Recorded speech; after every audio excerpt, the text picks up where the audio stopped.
Ya está.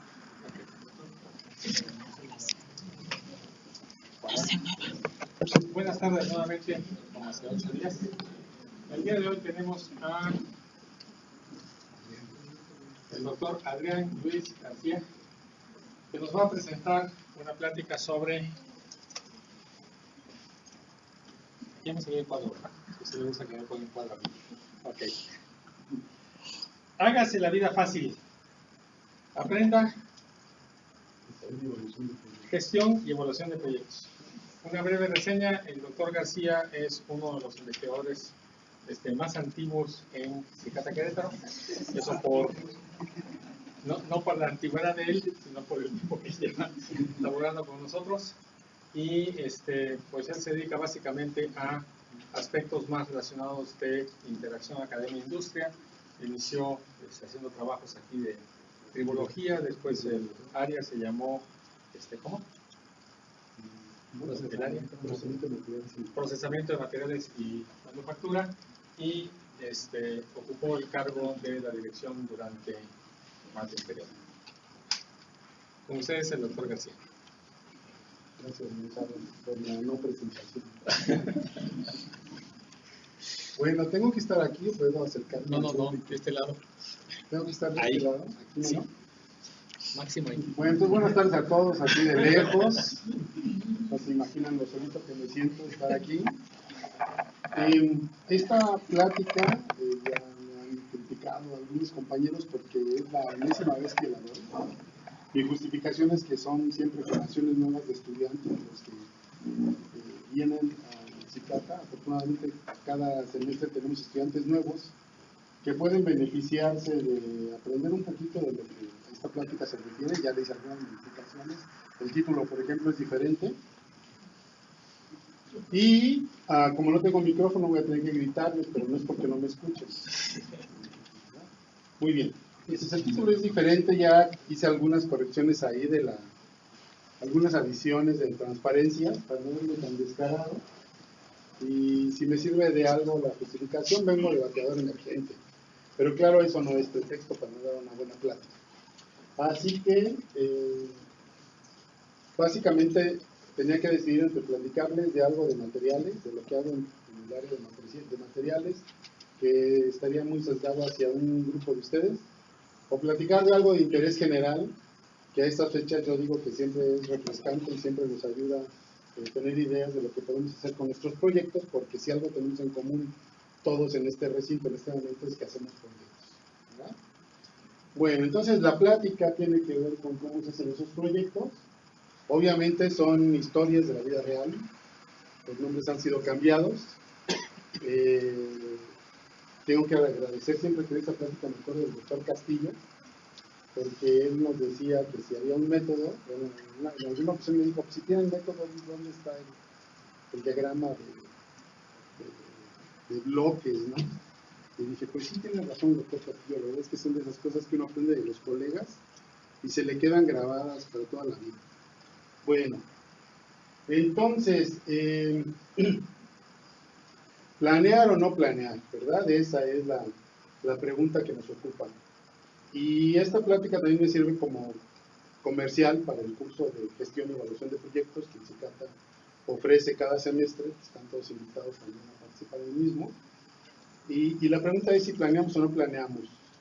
Y las opiniones han ido enfocándose un poquito a que sí hay que planear, pero todavía existe la duda de si hay que planear un proyecto o no.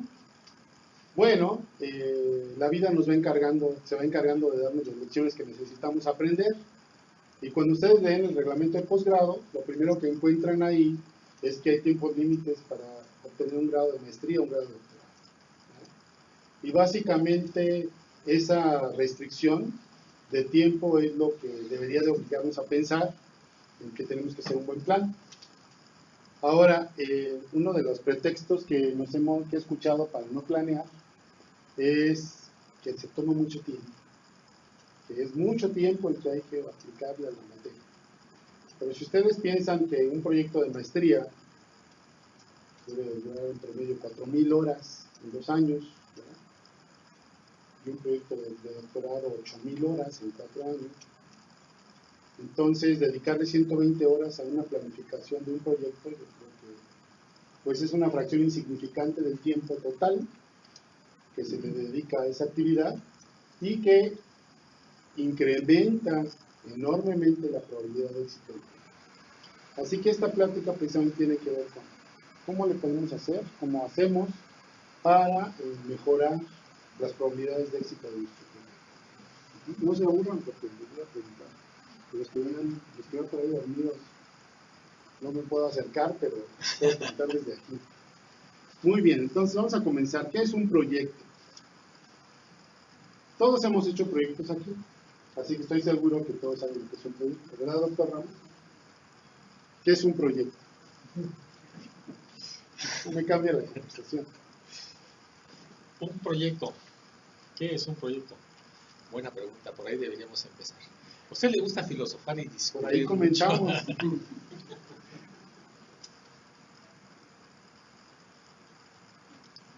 Un proyecto depende de sus objetivos.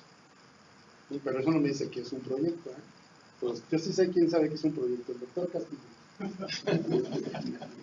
A ver, doctor Castillo, ¿qué es un proyecto? Una meta, un ideal.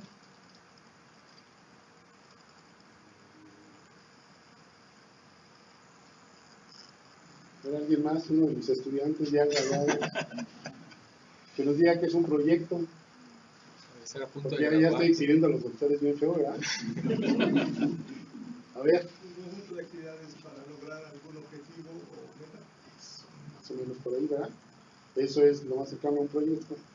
Y si preguntamos a todos, o todos pudieron opinar, pues vamos a sacar diferentes definiciones de un proyecto.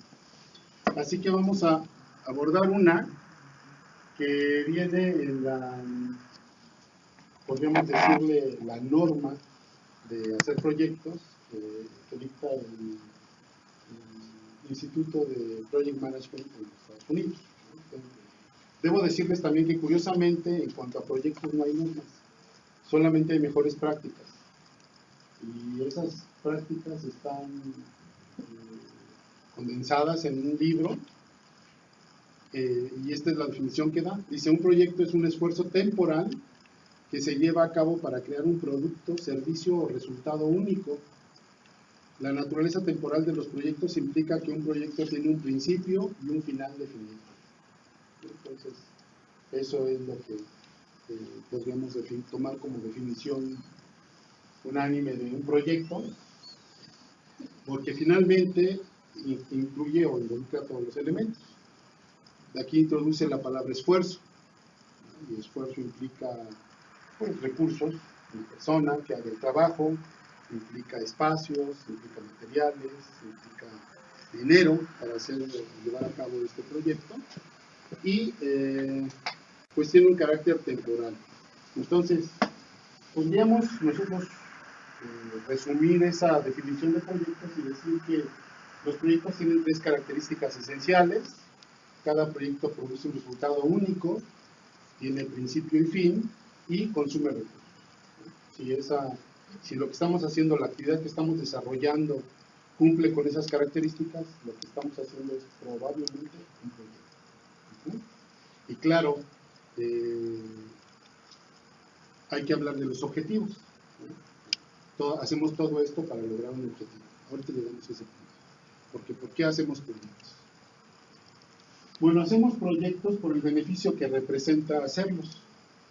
Y aquí tenemos que tener muy claro que todo proyecto consume recursos. Y si vamos a invertir recursos en hacer un proyecto, pues tenemos también que tener muy claro qué beneficio vamos a recibir de él. Entonces, por ejemplo, en el caso de empresarial, los proyectos en la empresa, pues buscan tener utilidades, generar más ventas, abrir mercados, etc. En el caso de proyectos familiares, mejores condiciones de vida, bienestar. En proyectos de carácter social podemos hablar de medio ambiente, seguridad, etc. Y en los proyectos de investigación, pues lo que queremos hacer es obtener un conocimiento más profundo de un tema para resolver problemas referentes a ese tema, ¿verdad? Si me equivoco en algo, quieren participar, por favor, con toda confianza, ¿no? Entonces dijimos que los proyectos consumen recursos humanos, financieros, materiales, informáticos y tiempo. Y básicamente de lo que se trata es de que si hacemos uso eficiente y efectivo de estos recursos, pues podemos mejorar la calidad de los resultados obtenidos para el mismo. Muy bien. Por ejemplo, proyectos, construir una carretera, obtener un grado académico, unas vacaciones, un patrimonio arqueológico, etc. Todos esos proyectos tienen principio y fin, ¿verdad? Todos consumen recursos y el producto que se produce pues es único. Aunque hay refritos de películas, como hay refritos de no, de proyectos no puede haber refritos. Muy bien, entonces podemos clasificar los proyectos en varios tipos, de investigación básica y aplicada, productivos, ahí los pueden ver ustedes, es arbitrario, ¿no? Seguramente alguien dirá que ya hay otra clasificación de proyectos, y también es válido seguramente clasificarlos de otra manera, pero bueno, esto es una charla informativa. Entonces vamos a hablar ahora de un aspecto que creo yo que es de vital importancia cuando uno empieza un proyecto de tesis y no tiene ni la más remota idea del futuro, ¿no? Que lo agobia uno la incertidumbre de qué va a pasar en los siguientes 2 o 4 años. Vamos a hablar entonces de la triple restricción. Y como pueden ver ahí, pues cuando 2 de las condiciones se fijan, la otra queda también definida, ¿no? Muy bien. Esas 3 restricciones son el tiempo, los recursos y los factores de éxito. ¿Cuánto tiempo tengo para terminar el proyecto? Es la pregunta que debemos hacer de inmediato, ¿verdad? ¿Cuándo vamos a terminar esto? ¿Qué recursos tengo disponibles para hacerlo? Y exactamente qué se espera que haga. Eso es algo que como investigadores tenemos que plantearnos desde el principio, que vamos a comenzar un proyecto, como estudiantes investigadores también, y cuando nos preguntamos, por ejemplo, exactamente qué se espera que haga, estamos hablando de los factores de éxito para el proyecto, qué tenemos que lograr en estos 2 años o 4 años que vamos a estar en CICATA como estudiantes, ¿no? Pues si no tenemos eso claro, es muy difícil lograr el objetivo de obtener un grado académico. Así que les pregunto, por ejemplo, a alguno de los estudiantes, a ver, Lelia, ¿qué se espera exactamente que hagan para tener un grado de maestría?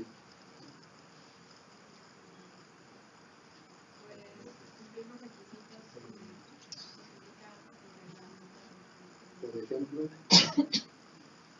créditos que necesitan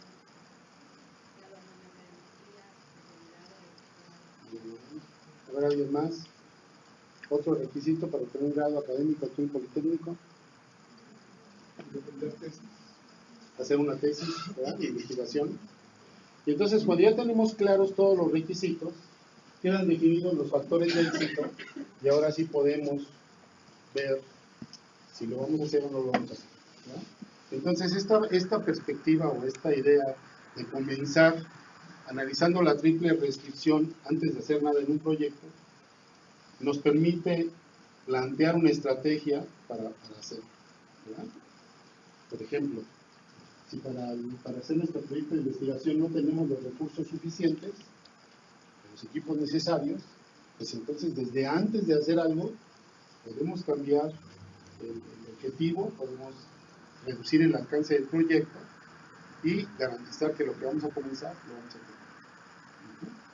Esto es un pequeño ejercicio de análisis, de introspección y de determinar si lo que queremos hacer es alcanzable o no. Y luego, para cada uno de esos aspectos de la triple restricción, pues lo que tenemos que hacer es un plan de gestión, ¿verdad? Básicamente, dividir en el tiempo que tenemos disponible para lograr este objetivo, las tareas que hay que hacer, dependiendo de si son recursos, si es tiempo o si es un factor de éxito lo que podemos gestionar. Bueno, y aquí es donde comienza la relación entre los factores entre las triples restricciones, ¿no? La triple restricción. Si nosotros queremos hacer algo rápidamente con poco dinero, pues entonces seguramente va a ser de baja calidad, ¿no? Rápido, con pocos recursos, pues la calidad con la que podemos hacer eso es muy baja. Y si queremos hacer algo con pocos recursos y alta calidad, pues nos va a tomar mucho tiempo hacerlo. Entonces, como podemos ver, las restricciones ahí básicamente nos pueden decir rápidamente si lo que queremos hacer es la mejor manera de hacerlo o tenemos que cambiar de manera de hacerlo.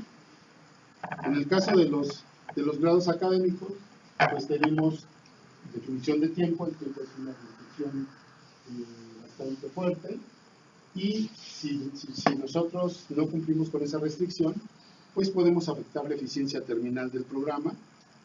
Acuérdense que también el estudiante se da de baja. Una vez dado de baja ya no tiene beca CONACYT, entonces eso afecta también el costo. Y pues finalmente, una vez fijado el tiempo, perdido el tiempo y los recursos, la última cosa que se debe afectar es la calidad del proyecto, ¿verdad? La calidad de los entregables que tenemos que haber realizado con este proyecto. Muy bien. ¿Aquí vamos bien? ¿Ya se durmieron? Otra vez despierto. A ver, Pepe. ¿Cómo estás, Pepe? Muy bien. ¿Cómo va tu proyecto? Bien. Ya te gradúas casi, ¿verdad? Este es el último semestre. Muy bien. ¿Y cuándo comienzan los procesos de titulación? El 12 de mayo tengo que meter mi solicitud de revisión alternativa. Este es un ejemplo de alguien que llevó gestión de proyectos. Siempre les indico, el semestre más peligroso es el último, ¿verdad? Porque tienen que hacer la tesis, tienen que conocer el proceso de evaluación de la tesis para que todo esto resulte muy bien. Bueno, entonces, pues esta es la dimensión costo, ya la analizamos. En la dimensión tiempo, también en el reglamento de posgrado especificado los tiempos para obtención del grado académico, y cuando esos tiempos no se respetan, pues el resultado puede ser bastante drástico. Esto es nada comparado con lo que les puede pasar a los estudiantes que no cumplen con el tiempo. Muy bien. Bueno, y en cuanto a la dimensión calidad, pues fíjense que cuando doy el curso de evaluación y gestión de proyectos, los estudiantes quedan sorprendidos de enterarse que van a tener 4,000 horas para hacer un proyecto de maestría. 4,000 horas. ¿Sí? ¿Ya? Consideramos que un año tiene 52 semanas, les damos 2 de vacaciones, les quedan 50 para trabajar, de tiempo completo son 40 horas por semana, son 2,000 horas al año, en 2 años son 4,000 horas, y a veces uno dice, ¿qué hice con todo este tiempo?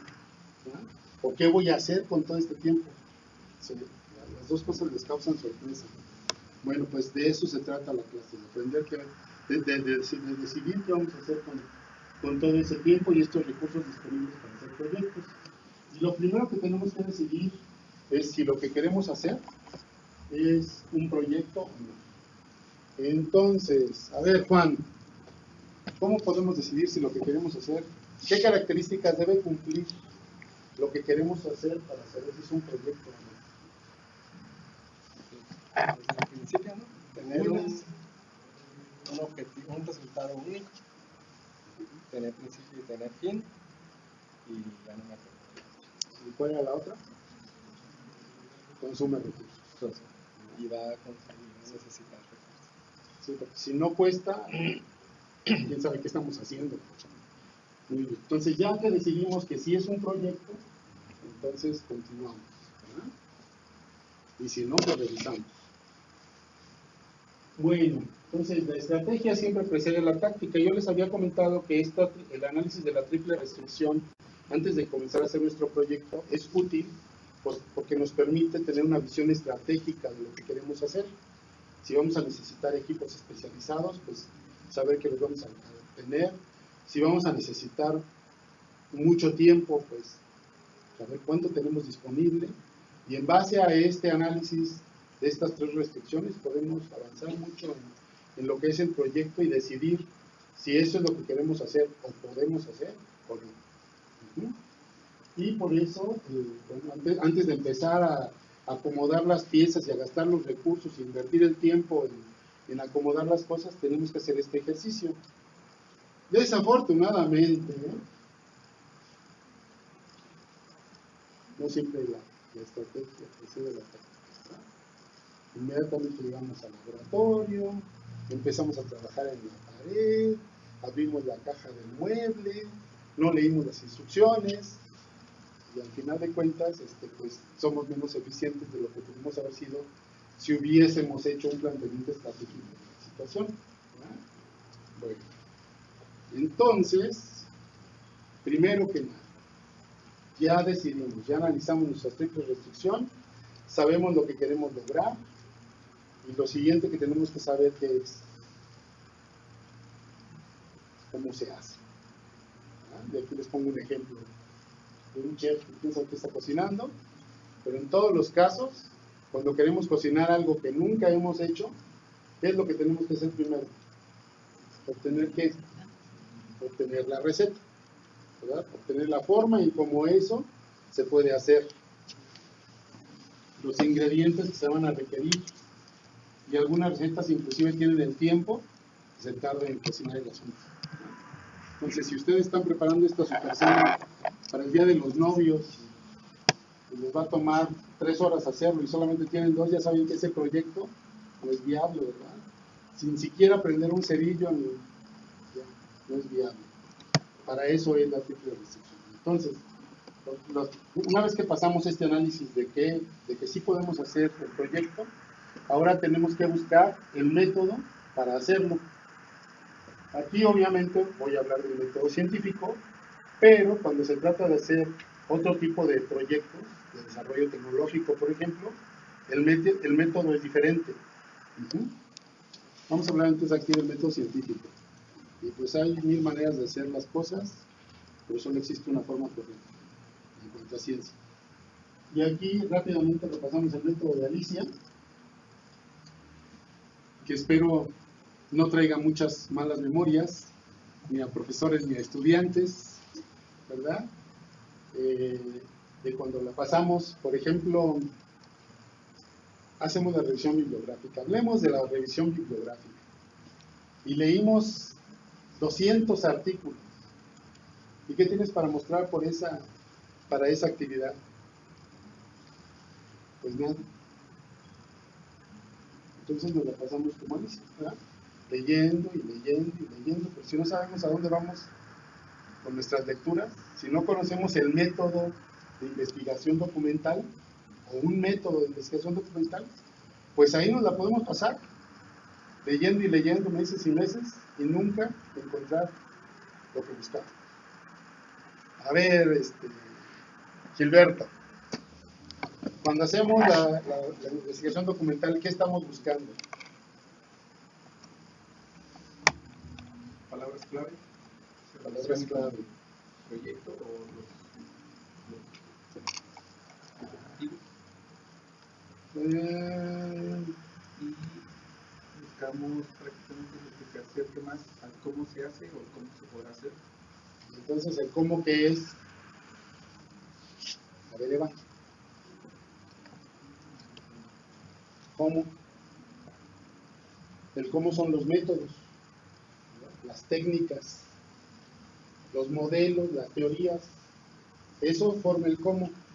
Y cuando uno hace la investigación documental, eso es lo que tiene que estar buscando. Como estudiantes, sobre todo los novatos, leemos muchos artículos, pero no sabemos si estamos buscando modelos, teorías, técnicas, ¿verdad?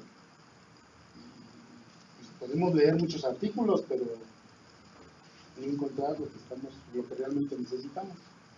Así que esa es la situación, ¿no? y eventualmente pues ya le atinamos a algo y tenemos muchos resúmenes, pero sería más eficiente si desde el principio supiésemos que estamos buscando modelos, teorías, técnicas, no nombres ni laboratorios, ¿verdad? Sino cosas semejantes a las que nosotros estamos haciendo. Muy bien, afortunadamente existe el método científico, que cuando está muy bien aplicado, cuando es bien aplicado, pues nos lleva a la respuesta correcta. Pero aquí está el método actual, ¿no? Pueden también, puedo también platicarles de varios casos en los que funciona de esa manera. Muy bien. ¿Preguntas hasta aquí? ¿No? ¿Todo bien?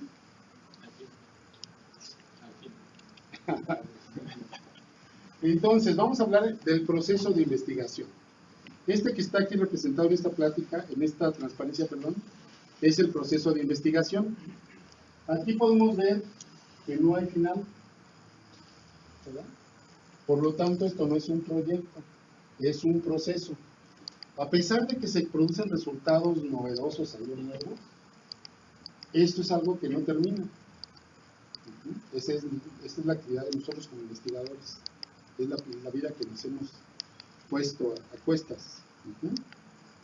A diferencia de este otro diagrama, que como ven, tiene inicio y tiene final. Es lineal, ¿verdad? La particularidad del método científico es que es lineal. Y no se puede pasar uno los pasos. Uno comienza por plantear un problema, después investigar acerca de ese problema, hacer una hipótesis que nos sirva para trabajar, diseñamos unos experimentos, hacemos un diseño de experimentos para probar la hipótesis, analizamos esos datos, concluimos y reportamos los resultados. Y cuando hacemos eso, terminamos el proyecto. Entonces, en el caso del grado académico, del maestría de doctorado, la parte de la tesis debe de cumplirse. Si es de investigación, claro, pues siguiendo este método. Y si ustedes lo siguen, no van a fallar, ¿no? Ahí está el inicio, ahí está el final, y ahí están los diferentes pasos. Y en cada uno de estos pasos, pues obviamente hay que conocer la metodología. Hablábamos de la investigación documental, que es, por ejemplo, cómo planteamos un problema. Pues lo primero que tenemos que plantear del problema, o para plantear el problema, es investigar acerca del mismo, y esa investigación es documental. Y después tenemos que hacer el marco teórico de investigación de los antecedentes, y eso también es una investigación documental. Entonces, si no conocemos esos métodos de investigar, es muy probable que no tengamos éxito, porque además el tiempo no se detiene, y tenemos que terminarlos en cierto tiempo. Entonces, lo primero que tenemos que hacer es enmarcar nuestro proyecto de investigación, o de posgrado en este caso, en la triple constricción, y pues definir, ¿verdad? Todas las actividades se deben efectuar en plazos establecidos, con un costo determinado y un nivel de calidad acordado. Desde ahorita, ustedes como estudiantes de posgrado podrían decir que su tesis va a ser la mejor de la generación, ¿verdad? Ese es un estándar de calidad que ustedes se ponen. Pues para cumplirlo, deben de redactar muy bien, de utilizar su tiempo adecuadamente, etcétera, etcétera, etcétera. Aquí hablo un poco de la hipótesis. Me voy a brincar esta transparencia y voy a centrarme en esta, porque nos dice la lista, esto es muy práctico, ¿no? Nos dice que una hipótesis debe de referirse a una situación real. Las variables o términos deben ser comprensibles, precisos y lo más concreto posibles. La relación entre variables propuesta por una hipótesis debe ser clara y verosímil. Los términos deben ser observables y medibles, así como la relación planteada entre ellos, y las variables deben estar relacionadas con técnicas disponibles para probarlas. Si su hipótesis de trabajo cumple con esos requisitos, ya lo hicieron. Es una hipótesis útil que pueden utilizar para dirigir su trabajo. Bueno, y la planeación que, ¿no? Es la plática es de planeación. Entonces, si nosotros conocemos el método, y esto es aplicable para cualquier proyecto y cualquier método, si nosotros conocemos el método y tenemos el tiempo en el que tenemos que terminar este proyecto, pues lo que debemos hacer es acomodar las partes del método en este periodo de tiempo. Sabemos que estas partes son un conjunto de actividades que se tienen que llevar a cabo en periodos de tiempo, ¿verdad? Y en eso consiste la planeación. Ahí está. Ahora, para hacer esto un poco más explícito y poder compartirlo, socializarlo con sus colaboradores, pues podemos hacer uso de tablas, de gráficas, de varios métodos. Aquí yo les presento uno, que es una matriz en donde acomodo los paquetes de trabajo o las actividades de método científico, pongo el objetivo de esas actividades, el entregable y la duración que va a tener, ¿no? Entonces, por ejemplo, no podemos pasarnos 2 años planteando un problema, ¿verdad? Porque si somos estudiantes de maestría, pues tenemos que hacer la tesis. Así que ese planteamiento del problema, si ustedes se fijan, más o menos coincidió ahí, es casualidad, pues se lleva a cabo en el primer semestre, y con eso que uno estudió, va completando el marco teórico, y con eso construye la hipótesis, diseño de experimentos, etc. Pues es relativamente sencillo ir acomodando las actividades de manera lógica y medir el avance del resultado, del proyecto. Muy bien, entonces esta es una forma de ordenar su proyecto, de ordenar sus actividades, y al final de cuentas, en el último semestre, esta va a ser la parte más importante para todos, ¿no? El entregable. ¿Qué es el entregable del planteamiento del problema? A ver, Gonzalo Velázquez. ¿Qué sería el entregable del planteamiento del problema?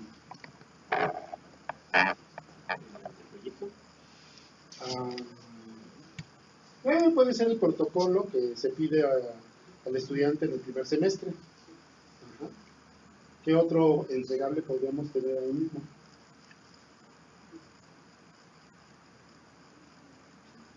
¿Alguien? A ver, de mis estudiantes.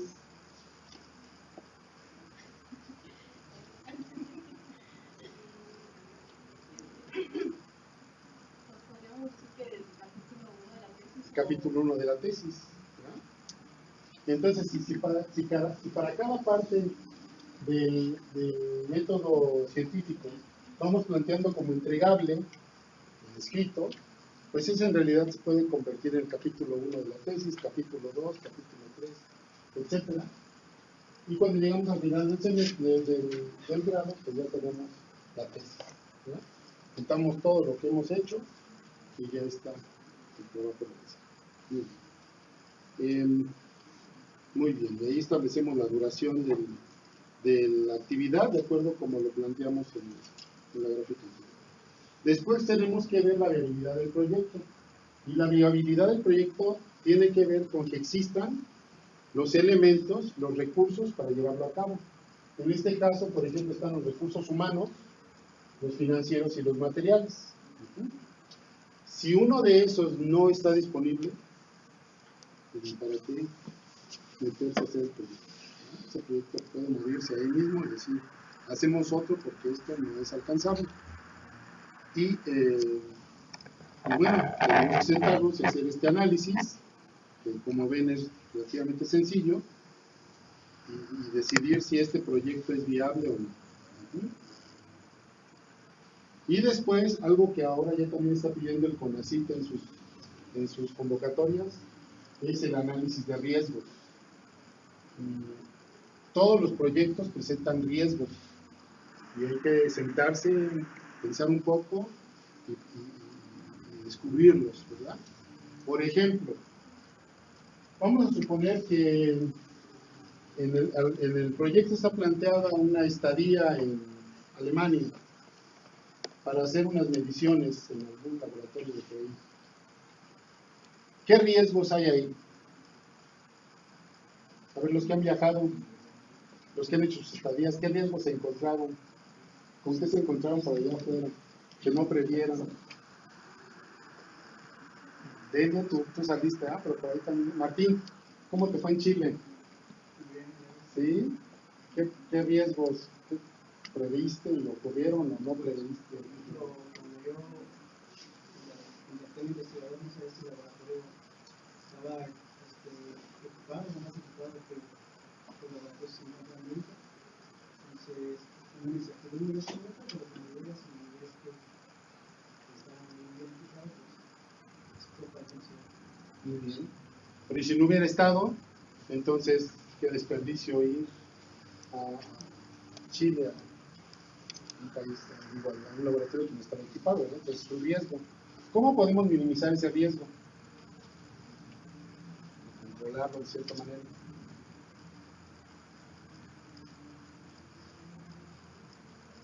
¿Alguien? Una planeación adecuada, obviamente. Con información, ¿verdad? ¿Qué equipos hay? ¿Están disponibles? ¿Qué condiciones tienen? Uno tiene que prever ese riesgo y pues, minimizarlo con información. Y en caso de que no esté ahí el equipo que nosotros necesitamos, entonces hacer un plan B, ¿no? Eso es relativamente. Y así para cada uno de los diferentes pasos del método científico. Por ejemplo, uno de los riesgos más grandes en todos los aspectos es la pérdida de información. Y hemos tenido historias de horror, desde que se robaron mi laptop y ahí tenía mi tesis, hasta se me enviruló la máquina y no puedo sacar el capítulo, ¿no? Cosas así. Entonces eso es un riesgo, que la información se pierde es un riesgo y podemos minimizarla pues haciendo respaldos y tomando diferentes medidas, ¿verdad? Entonces aquí está otra vez una matriz en donde podemos que podemos utilizar para planear eso. Muy bien, bueno. Entonces, cada actividad, cada cosa que ustedes hacen en el CICATA debe tener un objetivo dentro de su proyecto. Porque si no sabemos cuál es el objetivo de esa actividad, seguramente estaremos desperdiciando recursos. Si no sabemos qué es lo que vamos a obtener de esta actividad, ¿no? Y si después de analizar, después de hacer este pequeño análisis que les he mostrado, resulta que el proyecto no es viable, pues no es viable, punto, ¿no? Desde ahí, en lugar de desperdiciar recursos en algo que no es viable, se le da matarile, se piensa otro proyecto, y que yo sepa, a la fecha nadie se ha muerto en CICATA porque el proyecto no funciona, ¿verdad? Sí hay otras repercusiones, pero creo que es muy sano saber cuándo los proyectos no son viables y cortarlos en ese momento, o dejan de ser viables y cortarlos en ese momento en lugar de empeñarse en sacar algo que no va a funcionar. Muy bien, entonces aquí me aparece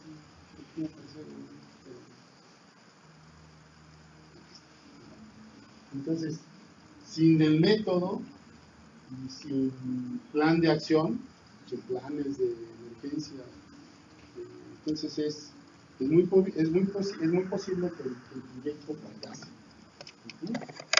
Y pues deben tener una sonrisa, no sé si se reconozcan en la transparencia, ¿verdad? Ahí están algunos estudiantes y codirectores tratando de sacar el proyecto a toda costa. Muy bien, entonces conclusiones. Es posible mejorar la eficiencia y efectividad de los proyectos científicos. Fíjense que uno de nuestros colegas se jubiló hace un par de años, el doctor Ples, le daba mucho por la filosofía, y en alguna ocasión filosofando con él, decía, pero es que no se puede planear la investigación. En investigación científica es cierto que a veces los resultados no se pueden prever, pero el proceso mismo sí se puede planear. ¿Cuánto tiempo le voy a dedicar a estudiar el problema para plantearlo? ¿Cuánto tiempo le voy a dedicar a estudiar el marco teórico? Todo eso se puede planear. ¿Qué nos va a salir al final? Bueno, tenemos una hipótesis, ¿verdad? Y la hipótesis puede ser falsa o verdadera. Al final puede ser que la hipótesis esté equivocada, pero eso no quiere decir que que el proyecto, si se siguieron todos los pasos correctamente, el proyecto en realidad funcionó.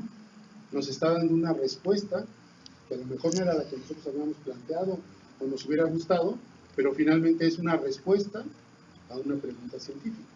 Entonces, desde ese punto de vista, el proyecto es un éxito. Y ahí se termina. Que habrá que hacer modificaciones a otro proyecto o habrá que hacer una variación del mismo para investigar por qué la hipótesis resultó incorrecta, eso es otra cosa. Muy bien. Entonces, cuando no planeamos ninguna actividad, pero en particular las actividades científicas, pues eso origina desperdicio de recursos. Y quien más pierde con la falta de método y de planificación es el estudiante. Y les voy a decir por qué. Ustedes vienen aquí a formarse. Si no aprenden a utilizar los métodos correctamente, entonces ¿a qué vienen a aplicar? Eso es lo único que se van a llevar de aquí. El conocimiento y el dominio de los métodos, de las técnicas, de las teorías, ¿verdad? Entonces, utilizarlas correctamente va a ser lo más valioso que nosotros podemos aportar a su formación profesional. Y en el País de las Maravillas uno siempre llega a algún lugar sin camino suficiente. Y yo con eso concluyo mi plática y me preparo para las preguntas. Muchas gracias. Gracias, doctor García. Entonces empezamos con las preguntas que han surgido, aquí como prometió el doctor. Las preguntas al final, entonces me imagino que tiene una lista de como 20. Tengo como Adelante. 22. Como 22. Arránquese. ¿Sí? ¿Cuándo un anteproyecto se convierte en proyecto? Esta sería la primera. La segunda es, en un análisis de riesgos,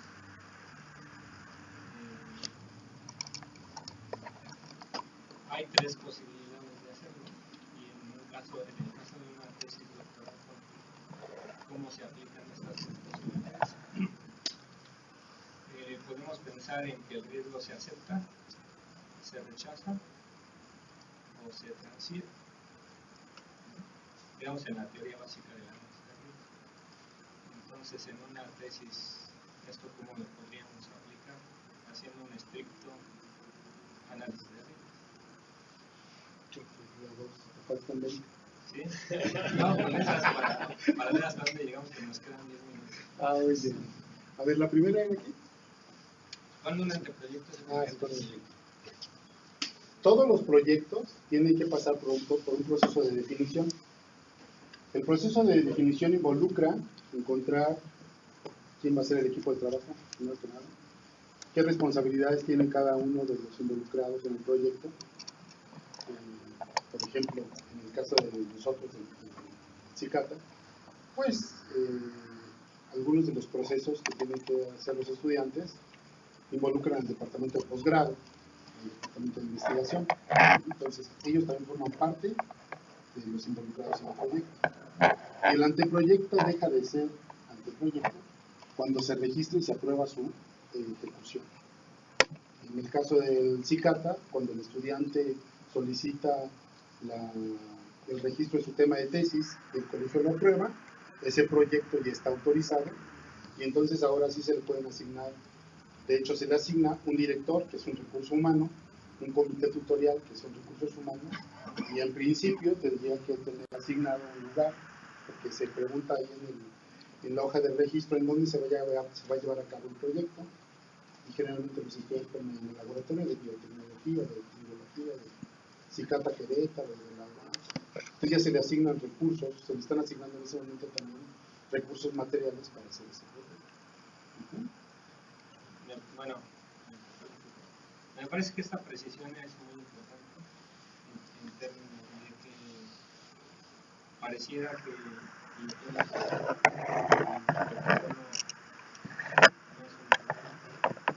pareciera que es un requisito que hay que cumplir para poder entrar al programa. En realidad, ese instrumento debe ser un proyecto como tal, que prácticamente tiene que llevar ajustes en el análisis de riesgos, porque todo lo demás debería estar definido. Sí, Entonces, esa es la toma de relevancia. Por eso, digo, quiero hacer la aclaración. sí, sí, sí. De hecho, por ejemplo, en el programa del CIDESI, de maestría y de doctorado, tienen un semestre en propedéutico, y una de las materias que les dan en el propedéutico es gestión y dirección de proyectos, porque tienen que preparar, durante ese proceso de propedéutico, tienen que preparar el protocolo de investigación. Nosotros aquí lo hacemos antes de que termine el primer semestre, que es donde se registra el tema de tesis. Y después, el manejo del riesgo en un proyecto de doctorado en particular. Lo de maestría.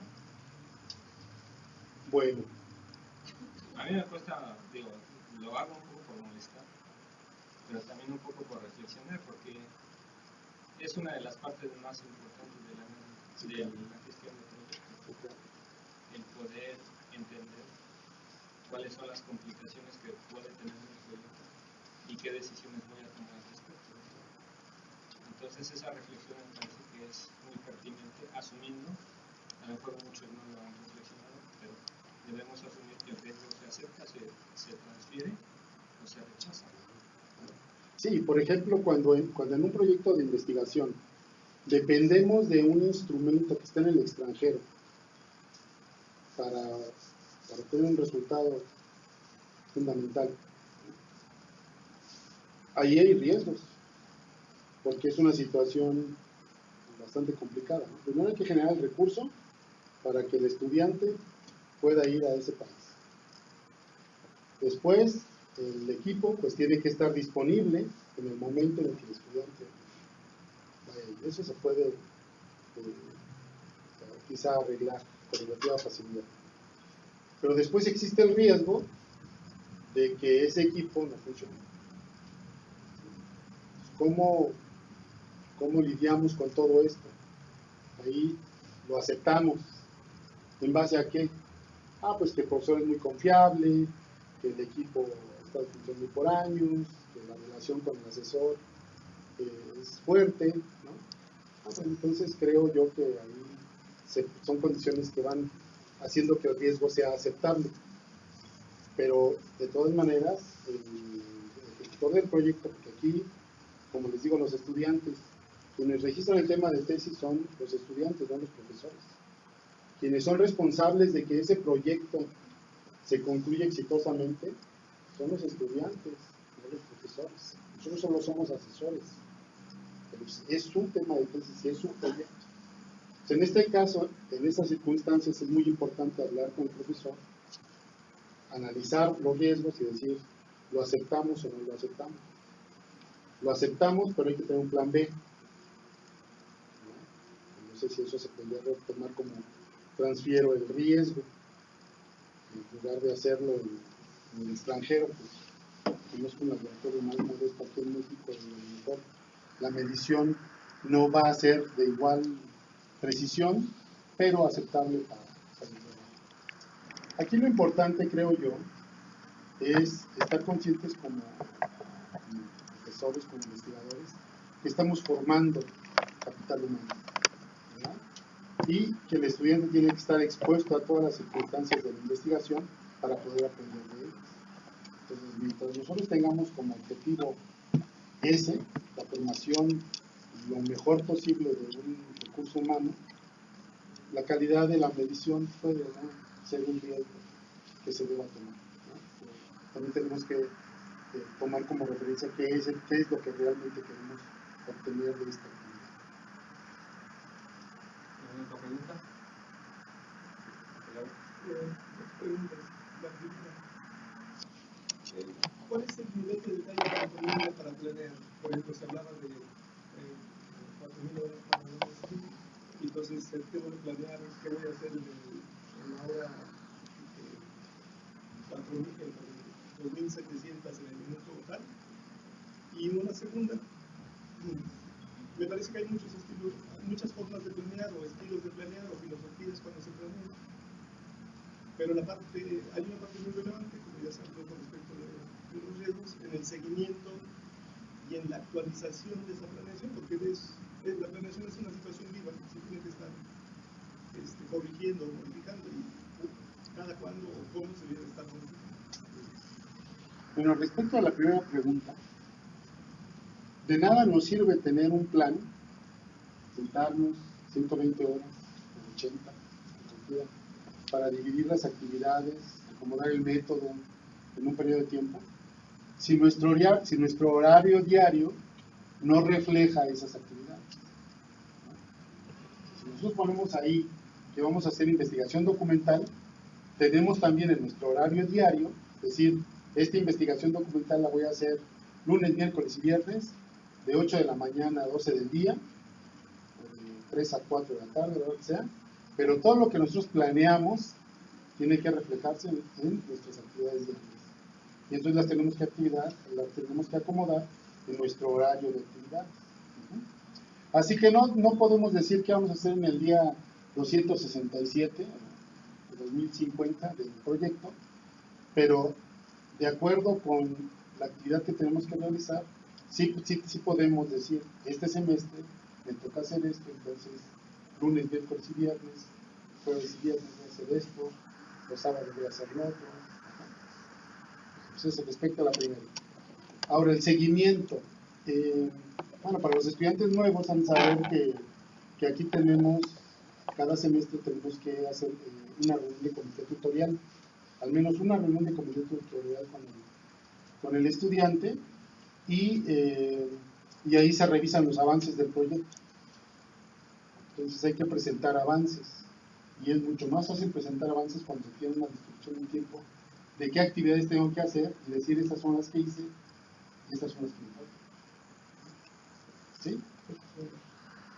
Tenemos tiempo para una pregunta más.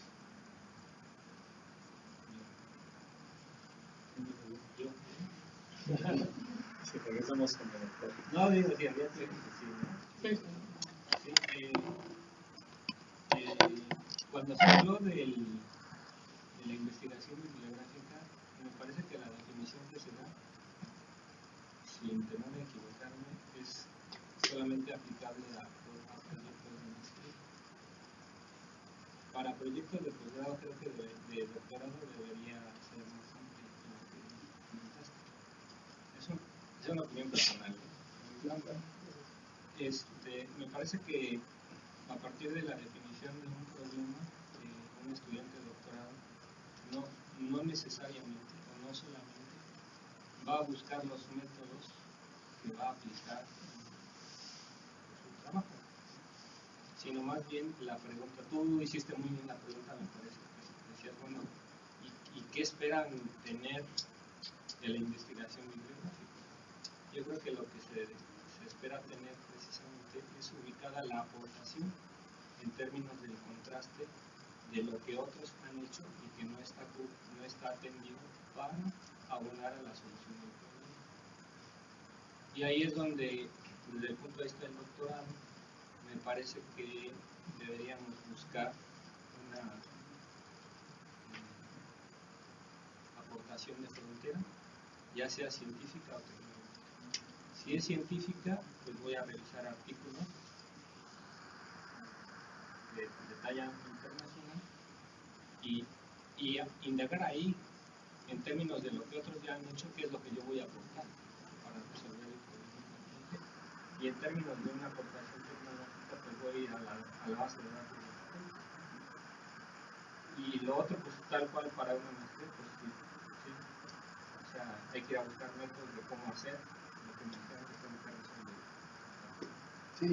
Sí, creo que ahí lo que hace la diferencia es que el problema de maestría es casi de aplicación práctica, mientras que el problema de doctorado tiene que generar conocimiento y trata de explicar cosas, ¿no? No solamente de fronteras tecnológicas, sí.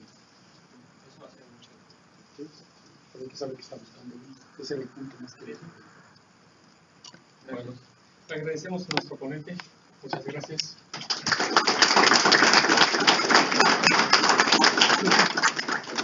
Muchas gracias. 6 a 8 lunes y jueves, martes y jueves.